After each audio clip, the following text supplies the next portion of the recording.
hacer uma longa entrevista contigo, com ele.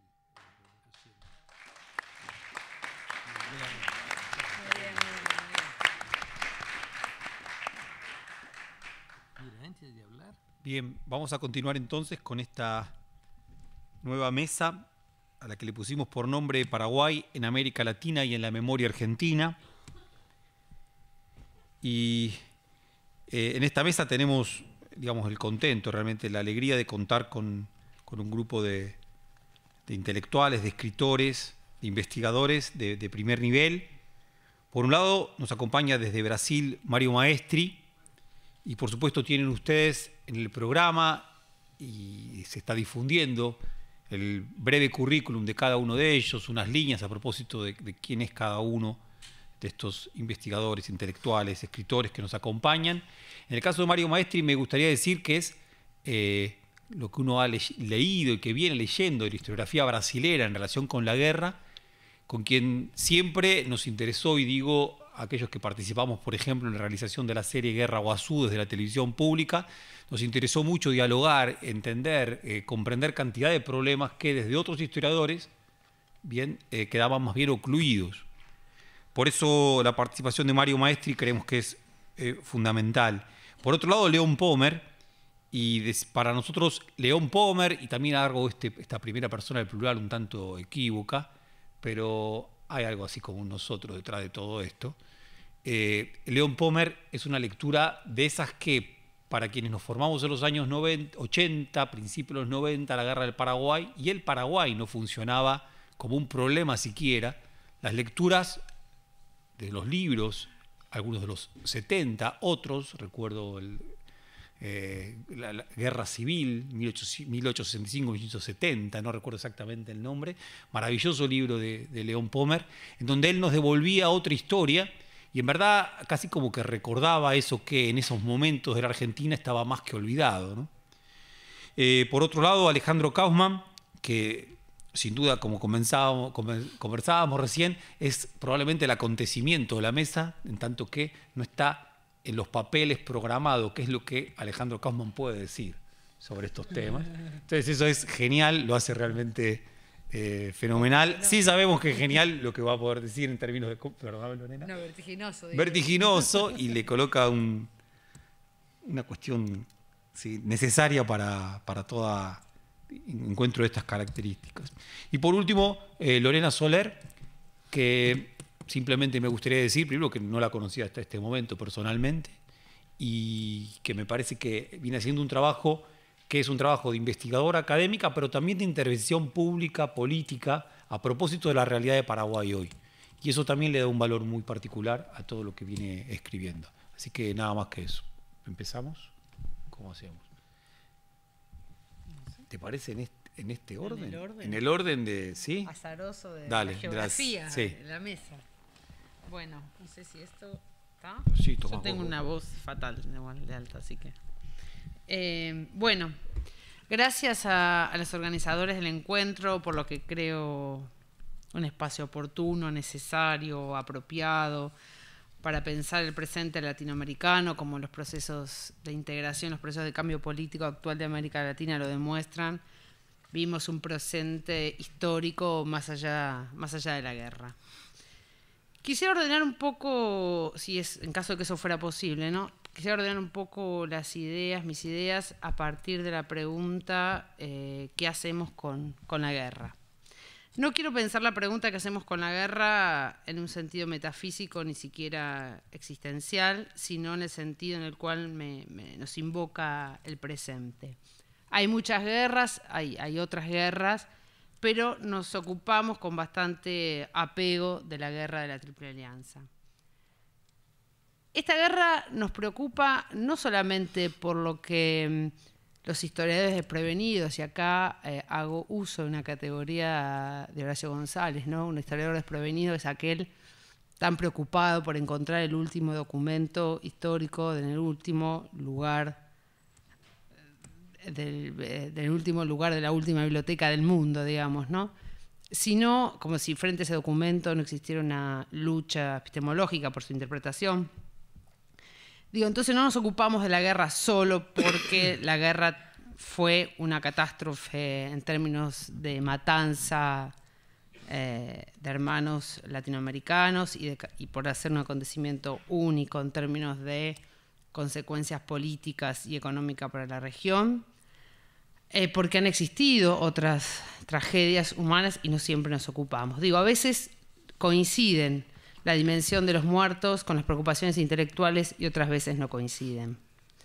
Me gustaría pensar que nos ocupamos de la guerra porque la guerra, más allá de la contabilidad de los muertos, porque la guerra es fundante, ¿no?, en la constitución de los cuerpos políticos de todas las naciones que participan de la guerra.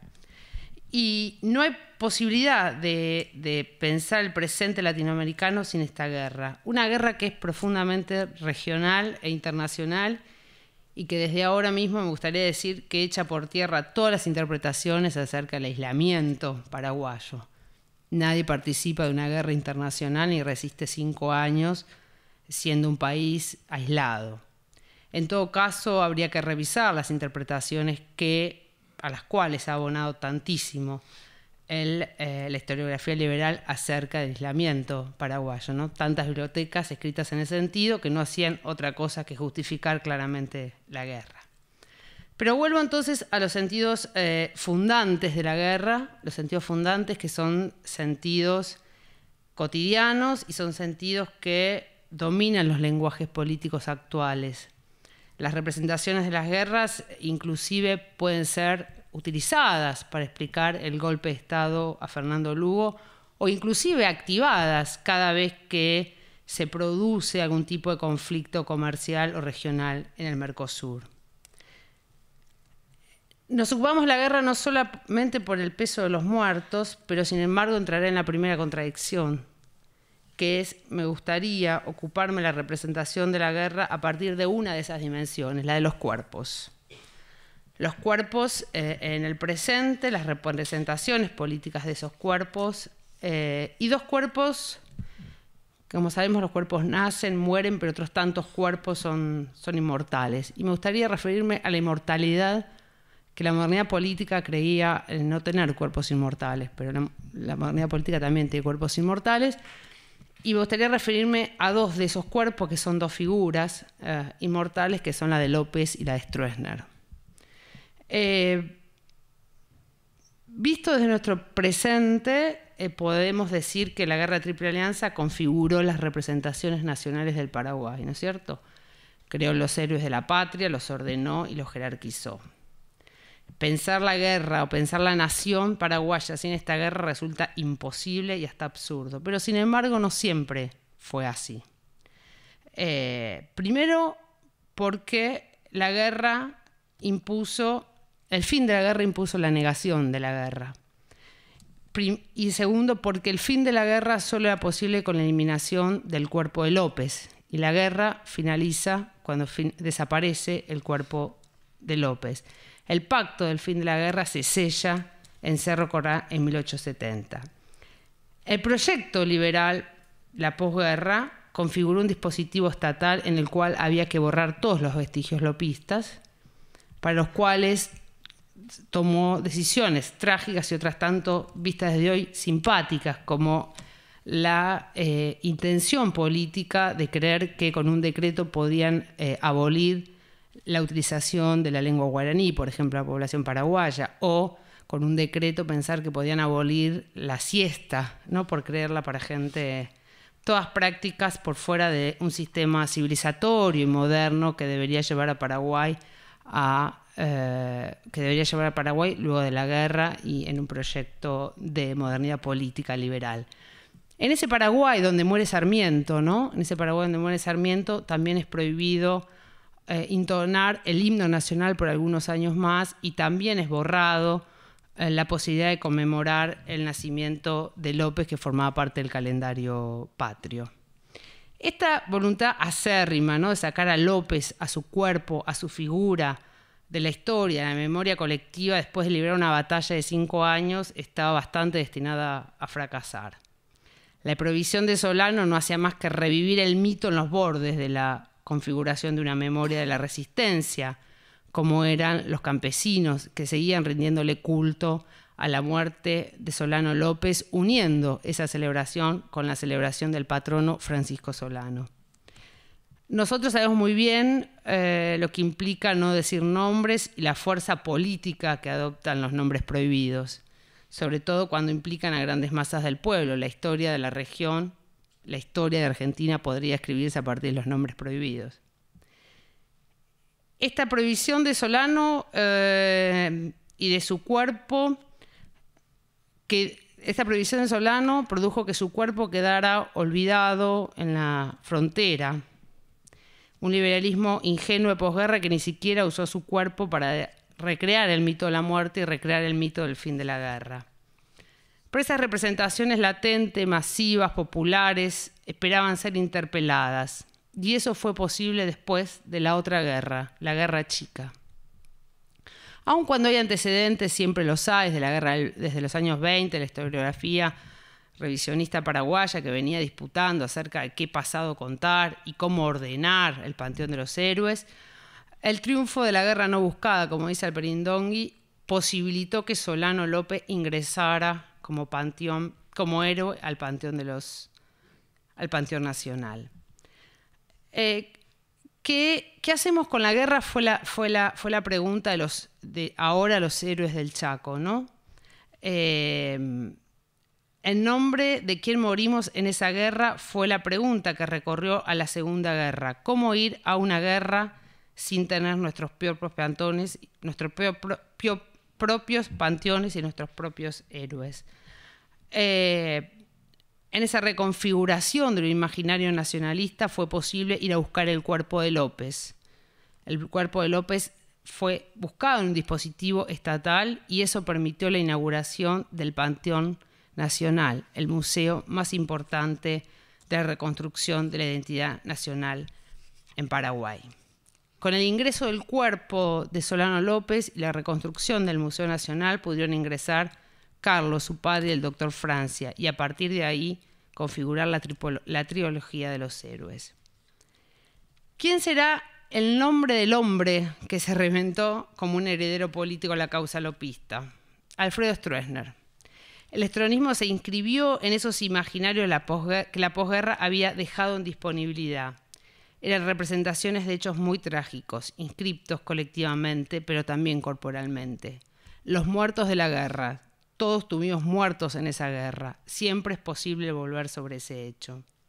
Hay muchas estampas que permiten pensar por qué Stroessner se reinscribió en esas identidades nacionales, pero me gustaría quedarme con una, que es la innovación cultural que implicó elaborar el primer largometraje nacional acerca de la guerra, Cerro Corá, donde aparece por primera vez escenificada la muerte de Solano López.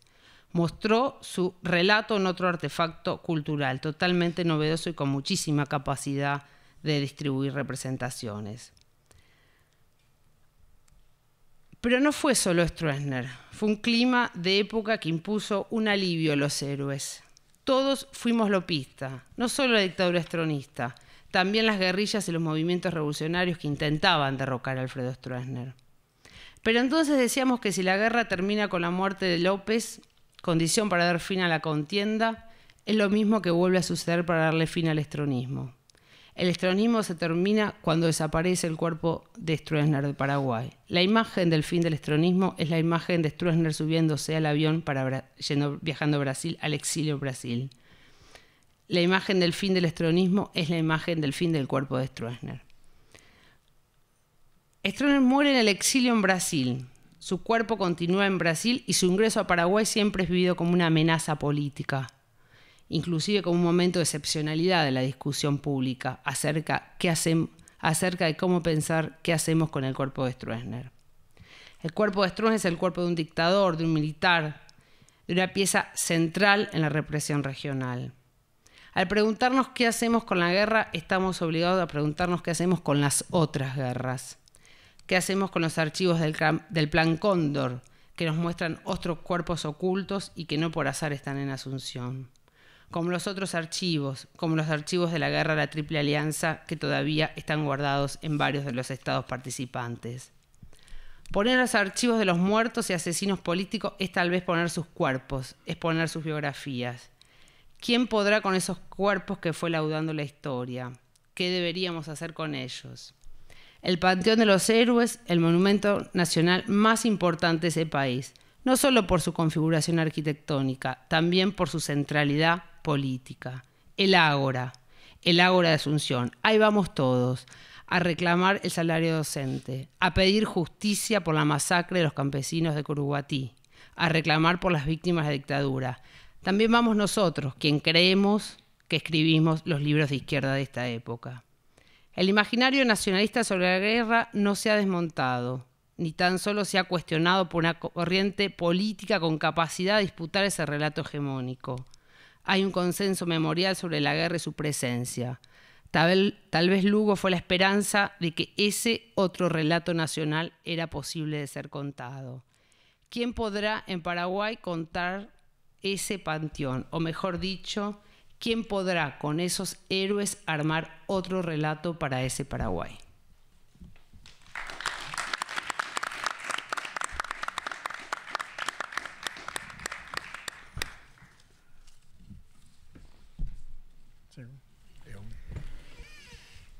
Buenas noches a todos y a todas. En la historiografía argentina que tiene que ver con la Guerra del Paraguay, se ha tratado poco o nada la importancia que tuvo la Gran Bretaña como última y fundamental determinación de la guerra. Hace muchos años yo publiqué los sucesivos empréstitos autorizados por el Foreign Office y a cargo de importantes bancos de la City londinense a los contendientes, a Brasil y a la Argentina fundamentalmente. Pero además, si eso no fuera una manera de intervención, hay otra que queda ejemplificada por un documento que publiqué como anexo en la última edición de mi libro y que encontré en el archivo de Itamaraty.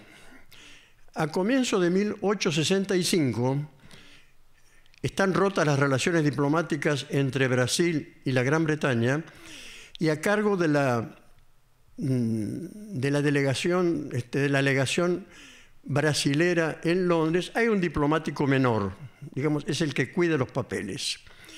Ese diplomático remite un recorte de diario y la copia de un documento oficial del Foreign Office al ministro de Relaciones Exteriores de Brasil, en el cual comenta el diplomático: Gran Bretaña no es neutral en la guerra. ¿Por qué? ¿De dónde saca eso? En un decreto del gobierno de Gran Bretaña se prohíbe el tráfico de armas por el Río de la Plata. Y el diplomático le observa al ministro de Relaciones Exteriores que en la prohibición no están comprendidos los puertos del Océano Atlántico, es decir, los puertos brasileños. Pero además hay otra cosa sobre la no neutralidad. Yo diría que es casi de sentido común suponer que una potencia mundial que ya en 1865 tenía colonizado una parte sustancial del planeta podía desinteresarse de algo que pasaba en un remoto lugar de América, es verdad, pero en definitiva, entonces como ahora, la potencia dominante tenía una política mundial, universal, y por supuesto, muy interesada, sobre todo, en llevar adelante un proceso que había comenzado hace tiempo, que era la configuración del sistema mundial capitalista. Sistema mundial puede ser traducido como reconfiguración de todos los espacios geográficos y demográficos del planeta en función de las necesidades del capitalismo vigoroso, liderado fundamentalmente por la Gran Bretaña, secundariamente por Francia. Estados Unidos en ese momento iba bastante atrás. Esa reconfiguración se hizo a costa de episodios, en algunos casos terriblemente sangrientos, como fue el caso de la Guerra del Paraguay, que no fue el único. Yo he mencionado en varias oportunidades, y repito rápidamente, que en un lugar que hoy se llama Bangladesh, y en el siglo XIX era parte de la India y se llamaba Bengala, habiendo colonizado gran parte de la India y de lo que hoy es Pakistán y de lo que hoy es Bangladesh, el gobernador inglés en Bangladesh escribe una correspondencia, y yo la publiqué también, a su ministro de Relaciones Exteriores, en que le dice: en las llanuras de Bengala blanquean los huesos de los tejedores. Sucede que en aquella región de la India, en Bengala, estaba poblada por miles y miles de tejedores domésticos, que eran los que producían las telas a partir de las cuales se vestían aquellos que tenían cómo vestirse, millones de personas en lo que hoy es la India, Pakistán, etcétera, etcétera. La maquinofactura, producto de la Revolución Industrial inglesa, revolución industrial que comienza en la industria textil aproximadamente en 1780, es un proceso que de ahí en adelante se va ampliando su significado, su importancia. La maquinofactura liquida rápidamente las artesanías. Nosotros sabemos, en la Argentina también ocurrió algo parecido, en mucho menor medida, tuvo un significado menos doloroso, pero también tuvo un significado. Quiere decir que reconfigurar significaba adecuar las diferentes regiones, ya sea para transformarlas en productoras de materias primas, como podría ser el algodón, por ejemplo, y alimentos para alimentar la industria y el pueblo inglés, y al mismo tiempo crear los mercados para maquinofacturas cuya productividad iba en aumento y necesitaban mercados, muy simplemente. El Paraguay fue incorporado al sistema mundial a través de un grupo de poder, la burguesía mercantil y terrateniente de la ciudad de Buenos Aires y provincia de Buenos Aires, gestada en los tiempos coloniales, muy poderosa, tan poderosa que a finales de los tiempos coloniales ya exportaba al exterior sus utilidades. En aquella época las utilidades no eran en dólares, eran en onzas de oro. Un historiador llamado Carretero, lamentablemente un poco olvidado, mostró a través de documentos cómo esas onzas de oro eran embutidas en quesos, que era el vehículo a través del cual las utilidades obtenidas por el comercio de Buenos Aires eran remitidas al exterior, fundamentalmente a la Gran Bretaña. Quiere decir que hay ciertas cosas en nuestro país que tienen viejas tradiciones, como en este caso. Esa burguesía mercantil, desde los finales de los tiempos coloniales, ya estaba de alguna manera integrada a ese mercado mundial que se estaba configurando y que en ese momento era predominantemente mercantil.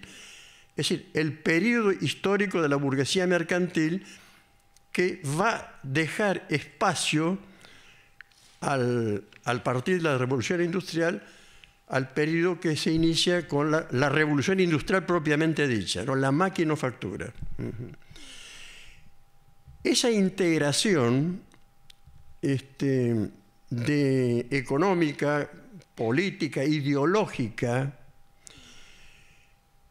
esa simpatía y ese cariño, yo diría, mostrado por la alta burguesía porteña por los oficiales del ejército de Beresford, muy bien acogidos por las damas de la sociedad, que no tuvieron ninguna dificultad en pasearse públicamente con estos señores, con esos oficiales, que en definitiva venían a conquistar. Hay ciertas características de la clase dominante argentina, y eso me interesa mucho precisamente lo que hoy ocurre, y traigo la actualidad porque me parece que se impone. Me interesa ver cómo existen antecedentes relativamente remotos, de más de 2 siglos, por lo menos de 250 años, porque estamos hablando de tiempos coloniales, ¿no?, donde ciertas conductas, ciertos extranjerismos y eso que vulgarmente se llama colonización mental, ya estaban presentes en aquellos tiempos, aunque se podría alegar que en aquel momento conciencia nacional, etcétera, no existía. Éramos una colonia. De modo que configurar el Estado mundial significaba lo siguiente. Primero, constitución de un poder central, Gran Bretaña, de lejos Gran Bretaña, que vuelvo a decir, en 1865 o 1870 ya tenía colonizado gran parte del planeta. Toda Australia, Nueva Zelanda, gran parte de Asia, gran parte de África. Y curiosamente, en términos de colonias directas, el continente que menos colonias directas tenía era la América española y portuguesa. Por supuesto, eso no debe ilusionarnos porque sabemos perfectamente que fuera de la colonia directa que requería una administración colonial, un ejército, etcétera, estaban las otras colonias, las indirectas o semicolonias, que eran mucho más baratas, a las cuales se les permitía mantener una cierta apariencia de soberanía. Y precisamente eso es lo que ocurría en prácticamente casi todo el ex imperio español, ya estoy hablando después de la independencia, excepto en un lugar que había desarrollado una curiosa, muy curiosa en ese momento, autonomía, que era el caso de Paraguay. No solamente era el pecado de la autonomía, sino que había otro pecado más. El papel dominante de ese Estado, un Estado muy pequeño, constituido por poca gente, pero en definitivo los casi monopolios del comercio interior, del comercio exterior, creo que hasta las farmacias eran propiedad del Estado. El Estado tomando iniciativa para alfabetizar al campesino guaraní. El Estado se llamaba José Gaspar Rodríguez de Francia, ¿no? Un personaje que produjo, y voy a dar el título de un libro de un autor norteamericano que se llama Richard Allen White, La primera revolución popular de América Latina. Primera revolución popular porque desplazó al grupo social dominante, las llamadas 100 familias, y privilegió la significación de la gente oscura, anónima, etc. Por ejemplo, los jueces, ¿quiénes eran los jueces nombrados por Francia? Gente de pueblo, gente que ejercía el derecho consuetudinario, pero que jamás había leído un libro de derecho, obviamente. Es decir, estaban ocurriendo cosas muy molestas para la manera como se estaba configurando en ese momento el sistema mundial capitalista. Autonomía, una importancia fundamental a los sectores populares, y sobre todo una defensa firmísima de esa autonomía. La burguesía mercantil de Buenos Aires no veía con buenos ojos, obviamente, sobre todo las restricciones que podía significar un libre comercio. En aquel momento, lo que hoy se llama neoliberalismo se llamaba liberalismo sin neo. todo lo que obstruyera el dejar hacer y el dejar pasar comerciantes era muestra de barbarie. Lamentablemente, la más admirable pluma argentina y una de las mejores plumas en lengua castellana del siglo XIX, que fue Sarmiento, participó también en esa campaña de barbarización de un Paraguay que no se presentaba como adecuado a lo que la civilización en avance estaba precisando. Bueno, yo creo que aquí, yo quería decir nada más que eso, además, para no ser castigado después por Javier Trimboli, que yo sé que es muy malo, voy a parar acá porque se han cumplido 20 minutos estrictos. Así que nada más que eso. Disculpame por lo de malo, yo no soy tan malo.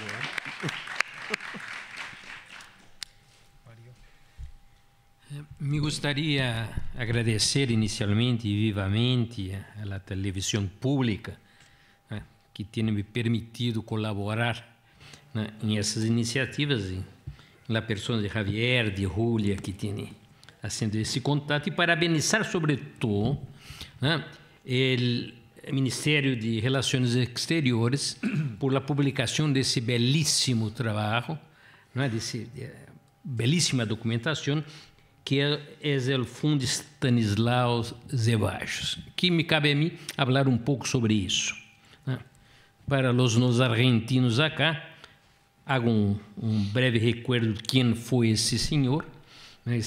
Stanislau Severo Zeballos nasceu em Rosário em 1854, de uma família federalista. Com a morte do padre temprana e dificuldades econômicas familiares, ele viajou a Buenos Aires para estudar, trabalhando já com 15, 16 anos, no diário La Prensa, liberal conservador, e isso, essa transição, como tantos outros em la época, do federalismo para o unitarismo.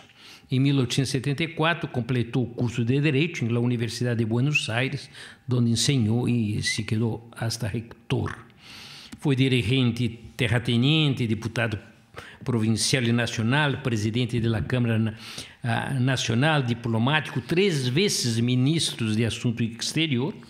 Foi, por lo tanto, um intelectual e um político nacionalista de grande sucesso, membro da geração de 1880, que impulsionou a República Conservadora e Oligárquica. Ele tinha estudos sistemáticos, acadêmicos em ciências exatas, escreveu trabalhos pioneiros em Argentina, em paleontologia, arqueologia, antropologia, sempre de um ponto de vista positivista conservador, racista, darwinista social. Ele defendeu a teoria de Florentino Amiguino de la Pampa Argentina como a cuna de la humanidade, el Homus Pampianus. Escreveu cientos de artigos, ensaios e livros sobre a agricultura, a antropologia, a cartografia, a cultura, o direito, a economia, a ficção, a geografia e a política. É um intelectual de uma importância central. Desde muito temprano, Zeballos viu o Brasil e Chile como inimigos naturais da Argentina.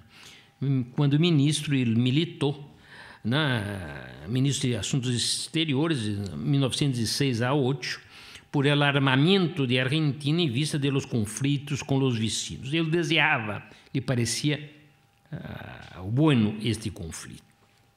Pero em 1884, ele jovem político liberal unitário de sucesso, e aqui que nos interessa Zeballos, anunciou a intenção de escrever uma história general da guerra da Tríplice Aliança contra o Paraguai, pero algo monumental, 13 volumes.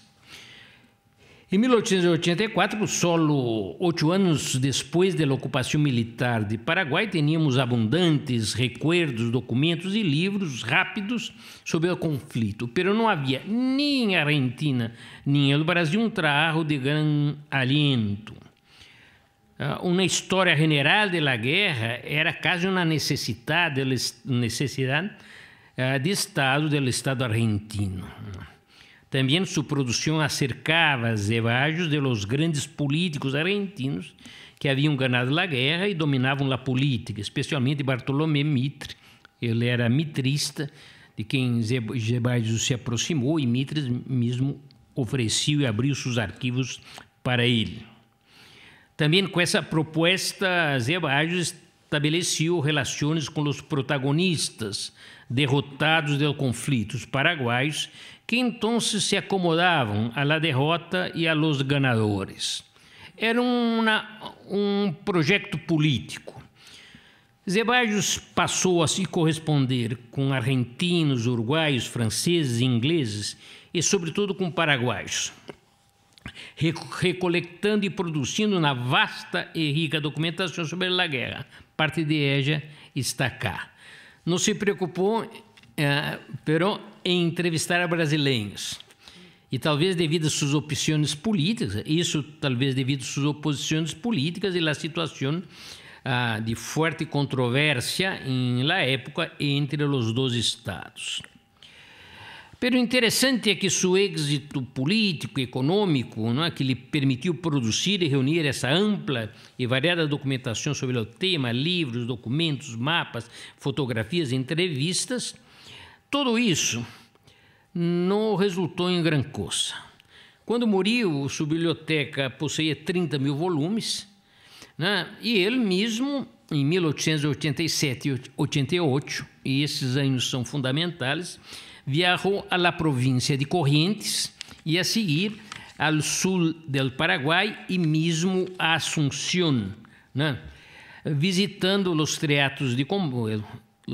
Visitando teatros de combate, entrevistou antigos testigos e protagonistas do conflito. Como eu falei, prometeu escrever 13 volumes sobre o conflito, um trabalho monumental, pero jamais escrevia. Com o passar dos anos, vários intelectuais platinos da época começaram a comentar a grandiosidade do projeto e a quase total falta de resultados.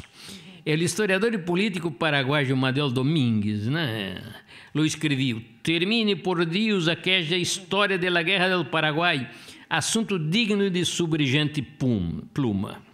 Em 1923, quando morreu, com 69 anos, na Inglaterra, viajava para lá, não publicara praticamente nada sobre o conflito. Nós só podemos fazer hipóteses sobre as razões do fracasso e sobre o caráter general possível de la obra jamais escrita. A história da guerra foi de entre os vários projetos bibliográficos de Zeballos. Seu êxito como periodista, político, ministro, diplomata, professor, advogado, estancieiro, líder pastoral terminou muito rico, riquíssimo. Tomou o tempo necessário para escrever uma obra de tal ambição.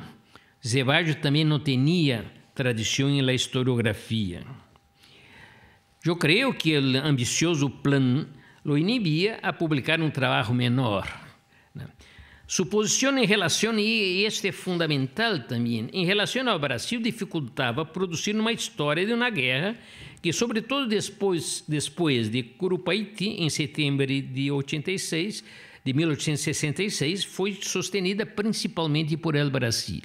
Como escreveram na Guerra do Paraguai, sim, el Brasil. Zeballos interpretava o mundo de uma visão general positivista, conservadora, nacionalista. Não há indícios que superaria uma visão dessa visão em sua produção da história do Paraguai. A entrevistar os grandes protagonistas masculinos do conflito, jamais tuvo pouco em conta a voz feminina, nem quando eram de las classes possuidoras. Quase não há registros de hechos, costumes e tradições populares e cotidianas da guerra. Suas visões do mundo de la política, de la sociedade e de la história, assim como as valiosas entrevistas que transcreviu, los entrevistados que selecionou, los temas que abordou, las perguntas que hizo, tudo apunta para a procura de la comprovação de las teses liberales, unitárias e mitristas de um conflito entre a liberdade e a tirania, entre a civilização e a barbárie, entre o centro e a periferia.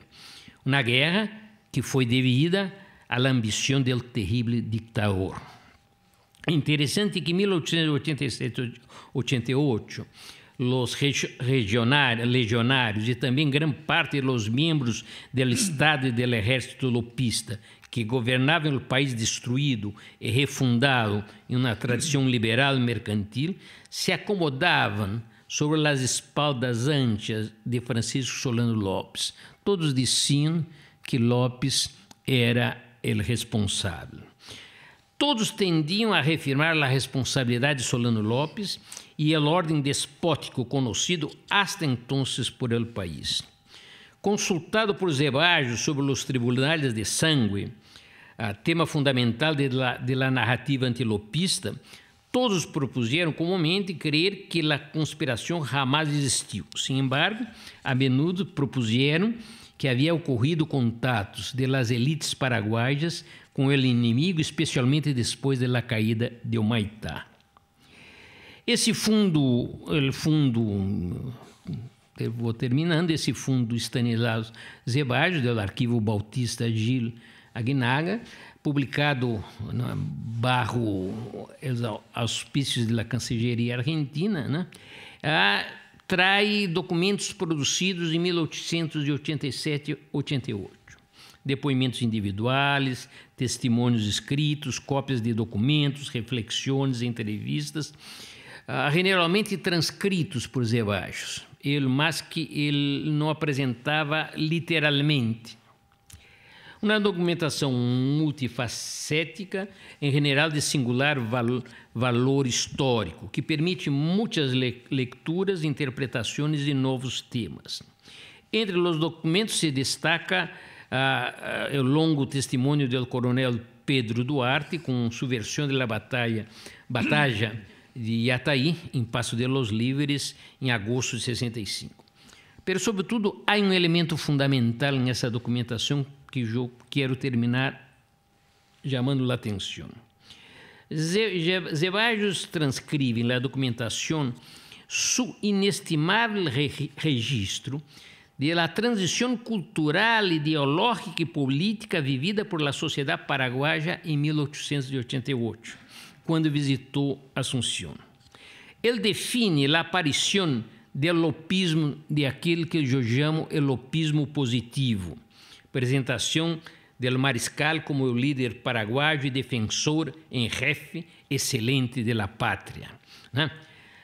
Fenômeno cultural e político complexo e contraditório que se contrapunha, né, a la visão, né, do lopismo negativo, né, que apresentava, né, a guerra como resultado, né, de la maldade, né, de Francisco Solano Lopes e colocava todas as razões sobre ele. Em la realidade, esta visão, que mais tarde, né, terminou apresentando, em forma mecanicista, reducionista e ideológica, a guerra como um produto de uma conspiração, inspirada por razões econômicas, as reclamações fundiárias de Henrique Solano Lopes, e políticas, o surgimento do movimento político que produziria o Partido Colorado. Ou seja, o lopismo negativo apresentava, né, o surgimento desse lopismo positivo como algo construído. Com sensibilidade, em 88, Zeballos señalou as importantes transformações que ocorriam nas representações historiográficas e culturais paraguaias acerca da Gran Guerra, ou seja, o nascimento do lopismo positivo em oposição ao lopismo negativo, né, a ideologia oficial de los ganadores. Zeballos escreveu com grande sensibilidade: há em Assunção, indiscutivelmente, partido lopista, que se hoje não tem vida ativa, tem culto à memória del que outros paraguaios, Solano Lopes, chamam tigre. E ela anotava: há retratos de Solano Lopes em todas as casas de seus amigos, mais ou menos mal hechos, retratos de oportunidade. Quando perguntou a Pedro Gil quando é que o mariscal se transformou em uma pessoa mala, Pedro Gil era um marino que transitou à oposição liberal. Ele disse: sempre foi mal. Pero el veterano e furibundo antilopista completou desanimado: sin embargo, lo quieren. Chama a atenção que em 1888, Juan Emiliano Olerri, considerado o padre do lopismo positivo, considerado aquele que inventou o positivo, o lopismo positivo, aquele que lo inventou por objetivos econômicos, políticos, só tinha 11 anos. Por lo tanto, pode ter organizado, agilizado, expandido, pero nunca criou o amplo sentimento preexistente. E termino dizendo que Stanislau Zeballos não apresentou uma explicação sociológica ou histórica para o fenômeno que ele identificou. Ele era positivo conservador, racista, partidário do darwinismo social. Ele explicou aquele fenômeno como produto do ressurgimento do atavismo guarani. Habla ele: se nota que as novas gerações de paraguaios vêm com ideias reaccionárias em favor do passado bárbaro deste país. Ele acreditava que todo se devia à força transcendental da raça.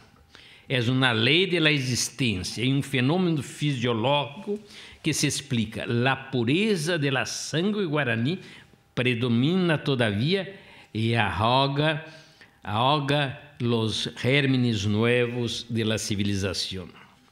Zeballos desprezava as raças inferiores e propôs mesmo uma nova raça e uma nova civilização argentina, nascida da confluência do imigrante europeu com os estratos criollos de límpidas raízes espanholas. Né? Para ele, nada de gaúchos, nada de índios, nada de mestiços, nada de negros.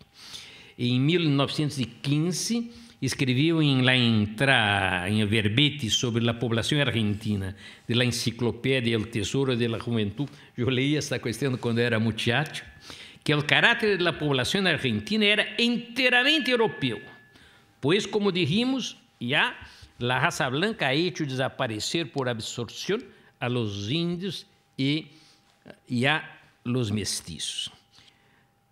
Portanto, a contribuição, apesar de las contradições, né, essa documentação que ele produziu nos permite ingresso e uma compreensão, né, de aspectos extremamente ricos e determinantes da história do Paraguai, de Argentina e, sobretudo, da guerra da Tríplice Aliança contra el Paraguay. Muchas gracias.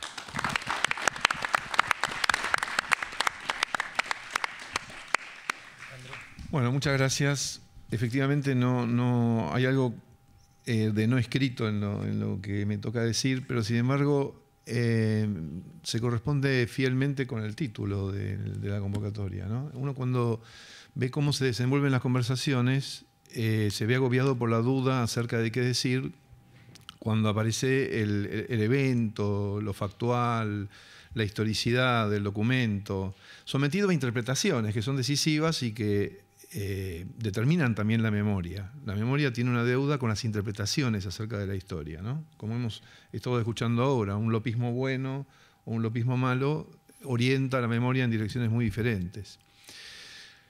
Ahora, Sí vengo desde la perspectiva de la memoria porque hemos tenido una experiencia alrededor de la memoria en la que nos hemos,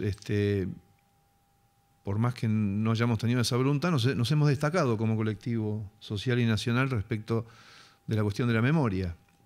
Eso lo sabemos y algo también tenemos que hacer con eso. Entonces digamos lo siguiente, guerra y memoria son términos asociados y a la vez deslindados, porque la guerra es lo olvidado. La guerra no puede ser objeto de la memoria más que por el trauma, por el dolor que dejó, por la tragedia, no por lo que aconteció efectivamente en la guerra. No podemos pensar la guerra, sino solo practicarla u olvidarla. La pregunta de qué hacemos con la guerra es una pregunta de la paz, porque en la guerra se hace la guerra. No hay una pregunta sobre qué se hace con la guerra cuando se hace la guerra. Hay una disociación decisiva entre esas dos preguntas. Entonces uno también podría decir que la paz consiste en preguntarse qué hacer con la guerra. Qué hacer con las guerras del pasado, cómo representarlas, cómo recordarlas, cómo organizar la sensibilidad, cómo organizar la educación alrededor de ellas, cómo constituir el archivo, cómo constituir la narración acerca de la guerra, es lo que estructura la paz. Sin embargo, esa no es la única forma que puede estructurarse la paz. La paz puede estructurarse también por la inminencia de la guerra. Uno podría decir, la historia es la historia de la inminencia de la guerra. Para la historia solo hay inminencia de la guerra. No hay paz. Todos los momentos son inminentes respecto de una guerra que a posteriori se sabe que ocurrió.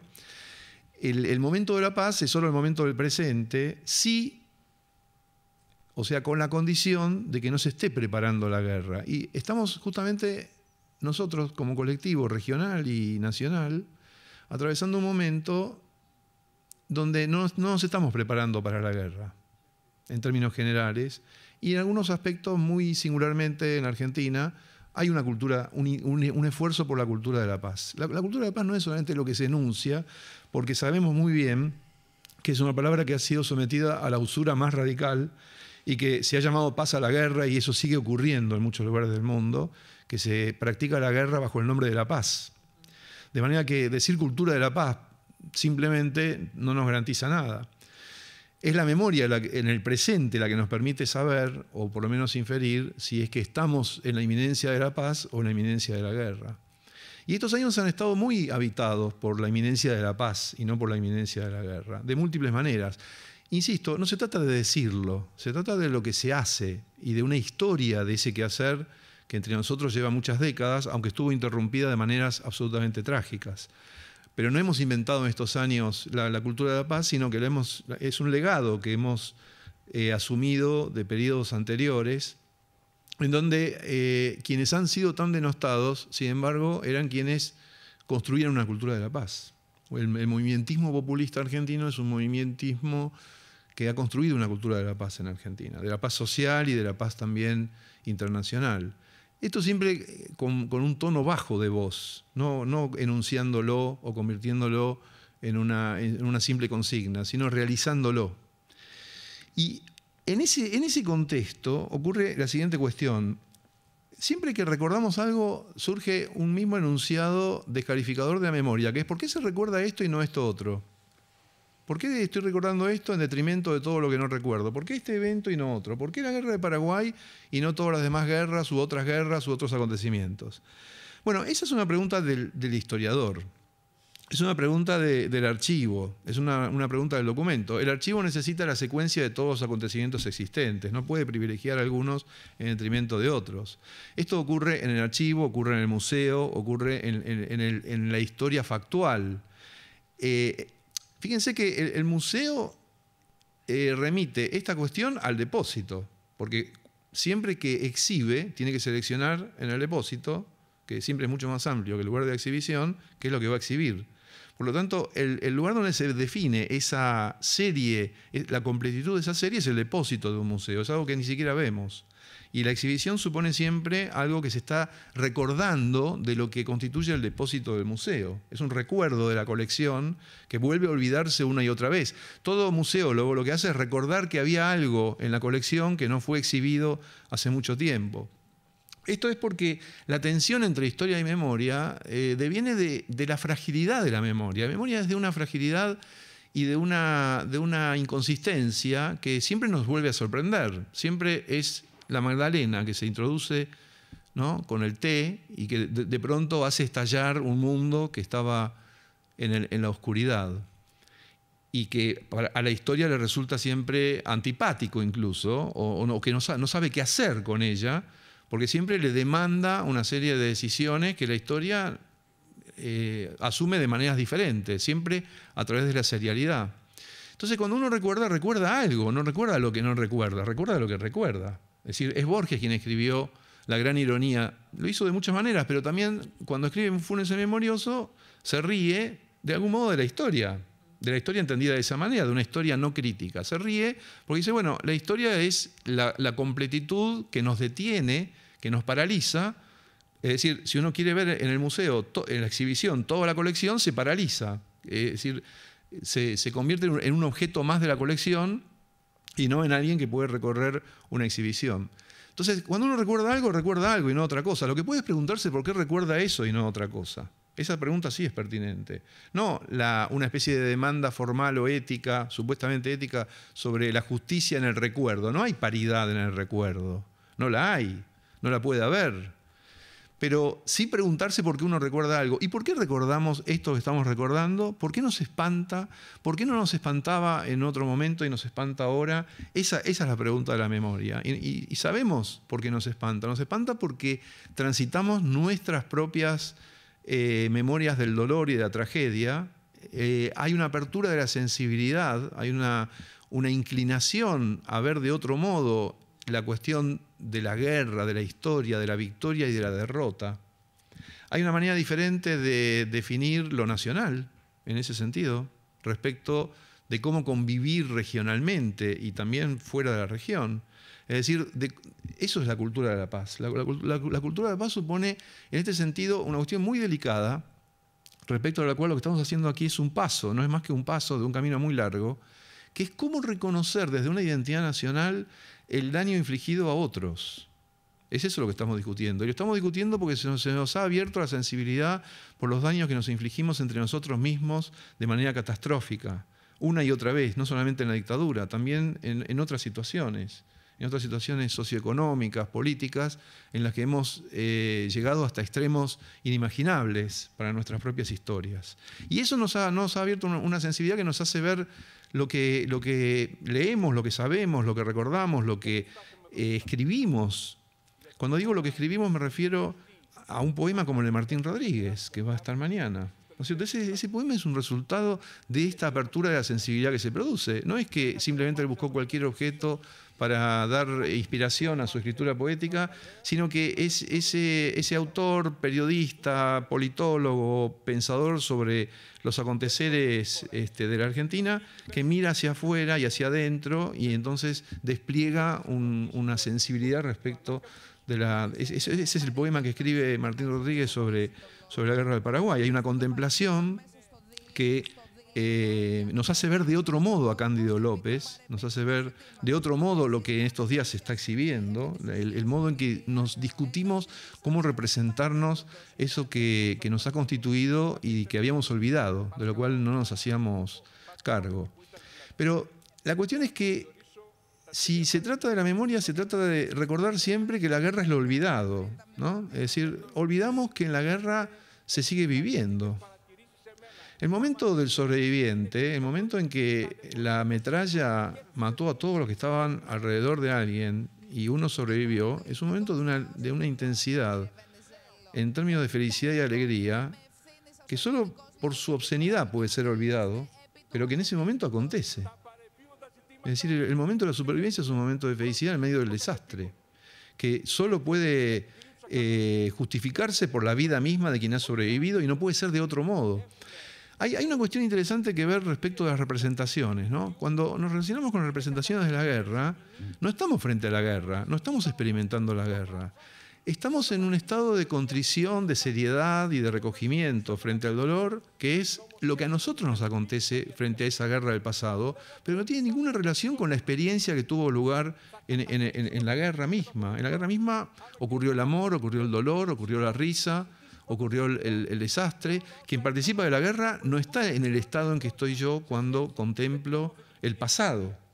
Cuando contemplamos el pasado hay algo en eso de rememoración, pero también hay algo de duelo, hay un compromiso ético respecto hasta del estado de ánimo con que se contempla el pasado. Y esta es una cuestión que en la discusión cultural es decisiva, porque precisamente porque es olvidada, nos lleva siempre a trampas respecto de qué discutimos y cómo hablamos, es decir, de qué hacemos con la guerra, ¿no? Es decir, lo que sucede cuando el humor se entrecruza con la memoria y entonces se utiliza la sátira para recordar el pasado, y eso produce todos esos debates que tienen algo de absurdo muchas veces sobre si es posible reír o no reír del pasado, si es un tema o no es un tema de la risa o del humor, tal o cual dolor, tal o cual tragedia, tal o cual catástrofe, cuando claro que es un tema de la risa, porque la risa estuvo presente en ese lugar, en el momento en que eso ocurrió.